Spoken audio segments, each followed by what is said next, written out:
recebo no programa o Coronel PM Américo Masaki Iguchi, que é suplente de deputado estadual, e hoje nós temos alguns assuntos aqui importantes para tratarmos com o Coronel. Tudo bem, Coronel? Tudo bem, Salvador? A todos os telespectadores do Canal Direto, meus cumprimentos. Muito obrigado pela presença mais uma vez, viu?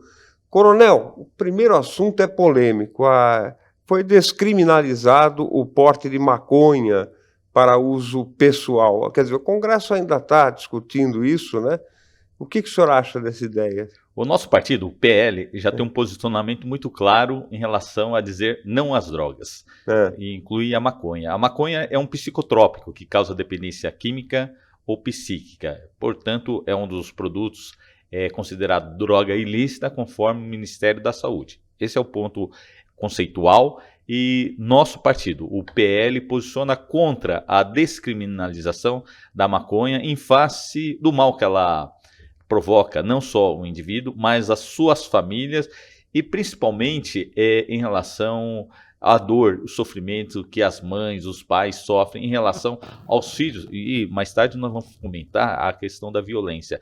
E a droga está relacionada, muitas das vezes, à violência. Então, desse é o ponto de vista. O outro ponto de vista que eu quero levar em consideração é a questão da competência. Essa decisão da descriminalização das drogas não cabe, a meu ver, ao Supremo Tribunal Federal e sim ao Congresso Nacional. Porque o próprio parágrafo único do artigo 1º da nossa Constituição estabelece que todo poder emana do povo e em seu nome é exercido por intermédio de seus representantes eleitos ou diretamente, em alguns casos, por exemplo, que a população pode se juntar, né, fazer uma grande abaixo-assinado e apresenta aos nossos representantes eleitos para ser submetido à apreciação. Então o povo ficou fora dessa discussão. Não significa que não há sanção, ela apenas descriminalizou. Existe a sanção chamada administrativa, que pode ser até uma advertência, mas do ponto de vista prático, Salvador, isso significa a liberação completa da maconha, porque a polícia, evidentemente, não vai mais se preocupar com esse assunto. Essa proliferação não é benéfica à sociedade. Muitas das pessoas que falam assim, pode liberar, mas não se concorda que a Cracolândia, né, porque a maconha é apenas uma porta de entrada de outras drogas. E quem comercializa a maconha também comercializa a cocaína, o crack e outros tipos de entorpecentes. Então, a meu ver, a descriminalização da maconha no atual cenário político no nosso país é controverso e o nosso partido se posiciona contrário, portanto, à descriminalização da maconha no Brasil. Outro assunto em pauta, em 10 anos, Coronel, 50 mil mulheres foram assassinadas no Brasil. É um número muito alto. É impressionante, é um absurdo que esse tipo de prática tenha ocorrido, causando tanta dor, sofrimento às famílias que perdem a filha, a irmã. E em Bragança Paulista, quero dizer, Salvador, nós temos uma política bastante presente. Nós temos hoje 149 mulheres com a medida protetiva. E tem uma viatura dedicada exclusiva para essa prática da prevenção em relação à violência às mulheres, para evitar o homicídio ou feminicídio. E Bragança Paulista, com essas medidas protetivas, inicialmente as mulheres prestam a queixa junto à Delegacia da Defesa da Mulher, né, acionado o Ministério Público, e dentro daqueles casos que exige uma certa cautela, uma certa prevenção, o município tem agido com bastante pontualidade. Eu digo, uma viatura dedicada exclusiva, nós temos, por exemplo, a Guarda Civil, as Guardiãs, um projeto extraordinário para cumprir a lei da Maria da Penha. Quero cumprimentar a Carvalho, a Cíntia, que são as guardiãs da nossa cidade, e por intermédio dessas duas guardas municipais, quero cumprimentar toda a guarda municipal que tem feito um trabalho extraordinário. E, Salvador, digo que essas duas mulheres, mais outras que incorporam a atividade das guardiãs, são verdadeiras guerreiras, protegendo as mulheres. E agora volta a questão das drogas. Segundo o próprio depoimento daquelas operadoras da segurança pública, 95%, mais ou menos, Salvador, são pessoas que estão relacionadas a algum tipo de vício.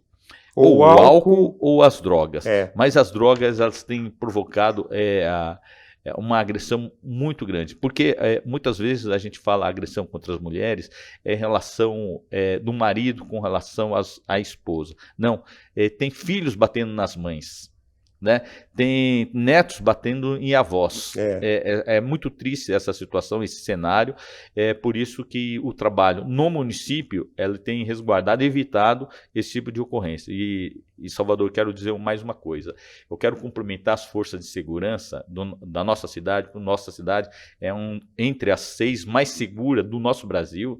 Nós aportamos investimentos, né, com nosso trabalho político, aportando recursos, e é com muita satisfação a gente vê esses resultados na prática, e a tendência hoje, posso dizer que o crime de roubo, de furtos, os crimes patrimoniais têm caído. Cumprimento ao Sandro Montanari, o delegado seccional, o Patrício Júnior, comandante do 34º Batalhão, o pessoal da Polícia Técnica e Científica, o pessoal da Guarda e principalmente Salvador, a população de Bragança Paulista, que não quer o crime, não quer a violência em nossa cidade. E estamos juntos nessa pauta tão importante que é a segurança pública, e vamos trabalhar para que a nossa cidade seja cada vez mais segura e livre do crime, das drogas e da violência. Coronel, o Ministério Público do Trabalho, o Ministério Público do Trabalho está pedindo a rejeição da PEC que permite o trabalho aos 14 anos de idade. Hoje é permitido a partir, se eu não me engano, dos 16 anos. 16 anos, tem né? Alguns programas de jovens. O senhor é favorável? O trabalho, ele enobrece o homem, a criança e o adolescente. Eu vim de uma geração que era comum trabalharmos. Eu com 14 anos já tinha carteira assinada. Eu também, 14 anos era comum nós trabalharmos, e aliás era estimulado, até o gibi do Maurício de Souza, o Cebolinha, o Cascão, eles trabalhavam, carregava o carrinho de feira com a rolimã, né? Ajudava as donas de casa. Verdade. Vendia a limonada na frente, vendia só para os vizinhos, né? Mas era um estímulo a essa prática comercial, a prática do trabalho em si. O que eu não concordo é com a exploração, o trabalho exagerado, com cargas excessivas, mas dentro de uma forma comedida, para que a criança tenha noção de que ele é importante para ele, para a família, para a sociedade, como uma atividade laboral. E é muito comum, né? Que é chamado o aprendiz que tem o seu primeiro ofício. É motivo de orgulho também para a criança receber os seus numerários. Então é um estímulo à não dependência patrimonial já de forma precoce. E já começa a ter responsabilidade desde cedo, né? Desde cedo. É responsabilidade, vai começar a contar, dar valor aos recursos, né? Hoje nós vemos um jovem de 40, e agora já está chegando a 50 anos, Salvador, que fica ainda na dependência dos pais, né? Porque não foi estimulado, né, a trabalhar quando jovem. E todo aquele, eu vejo, nossa geração, que trabalhou desde jovem, eu vejo a conquistas que eles tiveram, porque a gente pegava o ônibus, né, levava a marmita enrolada na câmara de pneu de bicicleta. É isso mesmo. E aquecia a nossa marmita na chamada espiriteira, que era uma lata de sardinha com álcool e algodão, né, para esquentar a nossa marmita. E quando nós recebemos o primeiro salário, viu, Salvador, a gente teve condições de almoçar no bar, comendo aquela carne de panela. Falo, poxa, nós tivemos condições de almoçar sem depender da comida que a nossa mãe fazia. Não que a maioria das a família, os filhos precisavam trabalhar, mas era comum os pais estimularem os filhos para criar a noção de responsabilidade e a noção do ofício e principalmente, e agora muito se fala assim, da educação financeira, mas ter uma educação financeira recebendo dinheiro dos próprios pais é uma coisa, agora ter uma educação financeira, ele sabendo quanto ganha e quanto pode gastar é bem diferente. O senhor tem toda a razão. Esta semana, o Dr. Rogério Filócomo, que é o promotor de justiça aqui em Bragança, esteve na Câmara falando sobre o acordo de não persecução penal, que é o indivíduo que comete ou algum tipo de crime, mas ele não é reincidente, né? E ele é condenado a 4 anos de reclusão, mas ele é primário, por exemplo. Então ele faz um acordo com o Ministério Público destinando valores em espécie a entidades assistenciais ou ele presta serviços a essas entidades. O próprio doutor Rogério, ele prefere que seja destinado à espécie, ou seja, o dinheiro, né? E quando o Ministério Público chega à arrecadação de R$60 mil, esse dinheiro é repartido para as entidades assistenciais que recebem R$10 mil cada uma. Depois vem um outro esquema, né, para novamente arrecadar, chegando aos 60 mil, para que outras entidades cadastradas possam receber. Eu achei muito interessante essa medida. É interessantíssima. Essa ideia não é nova, inclusive ela baseou a chamada lei do crime de pequeno potencial ofensivo, a Lei 9.099, que permite esse tipo de transação judicial, né, até os crimes apenados a 2 anos. A extensão aos 4 anos é uma medida salutar, porque a medida restritiva de liberdade, principalmente no que se refere, por exemplo, aos crimes envolvendo o acidente de trânsito, e tem ocorrido cada vez mais. É muito comum. É muito comum. E o indivíduo que comete esse tipo de delito, por exemplo, ele não é um criminoso da espécie da violência que rouba, que furta, que vai prejudicar outras pessoas. Às vezes um acidente de trânsito pode ocorrer de forma involuntária, até por imprudência, negligência ou imperícia, e para o Estado, para o indivíduo, é mais salutar que ele continue trabalhando, contribuindo para a sociedade, que não venha naturalmente cometer outro tipo de acidente de tal natureza, mas ele já ressarce imediatamente a própria vítima, ajuda o poder público, né? Porque todo acidente tem despesas, né? Despesas médicas, despesa de segurança pública, que tem a guarnição, precisa ficar guarnecendo o local até que a perícia venha. Então, ele, de qualquer forma, ele ressarce, pelo menos em parte material, né? A questão moral fica... É difícil contabilizar, mas no aspecto material, ele imediatamente ressarce e volta para trabalhar, produzindo para a sociedade, para ele, para a sua família, e a vítima pode imediatamente também ter parte desse recurso, né, a colocar no fundo para eventual ressarcimento. Eu não vejo como medida restritiva à liberdade, em muitos dos casos, salutar.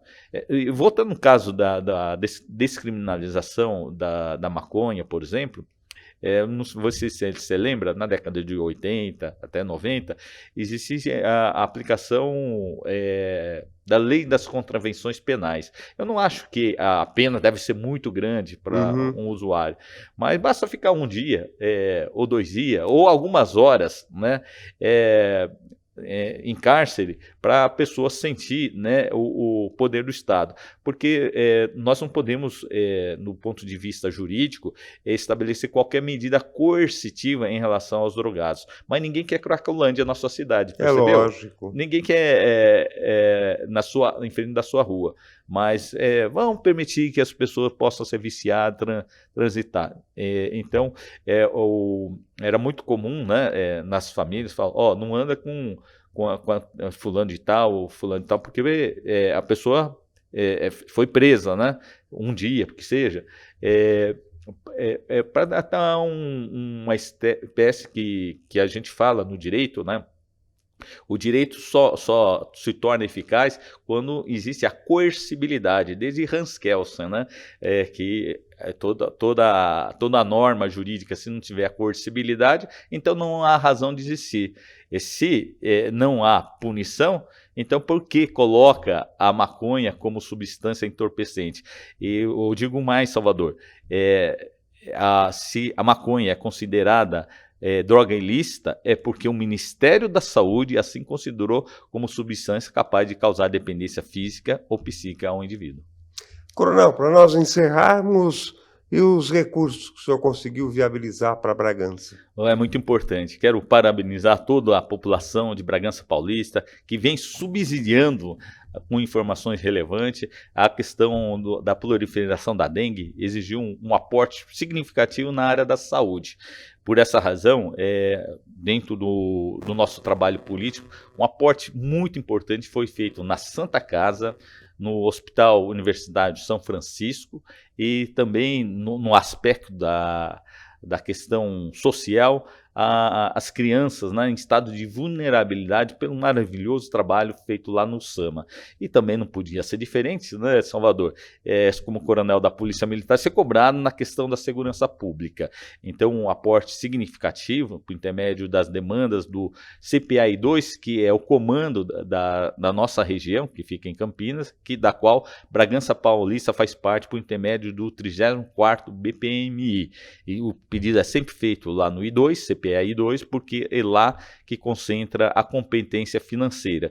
Então, o pedido foi feito e foram atendidos, e agradeço o nosso governador Tarcísio Gomes de Freitas, né, que tem ouvido as nossas demandas por intermédio dos nossos parlamentares, da nossa bancada, do PL, e principalmente, Salvador, eu volto a dizer que nós apoiamos muitas mulheres, falamos da questão da violência contra as mulheres, nós apoiamos o trabalho da segurança pública, voltado à segurança das mulheres, e nós defendemos a família. Por isso quero agradecer o governador Tarcísio Gomes de Freitas, também junto com o Poder Público Municipal, para que 3 novas creches, Salvador, pudessem ser construídas e serão entregues aí à população, no Planejada 2, no Jardim do Cedro e também no Jardim Bonança. Então, Bragança Paulista pode dizer que tem mais vagas do que a demanda atual. Então, o poder público municipal, estadual, somando os esforços para atender a família, as mães, né, que estudam e trabalham, para que elas possam prosseguir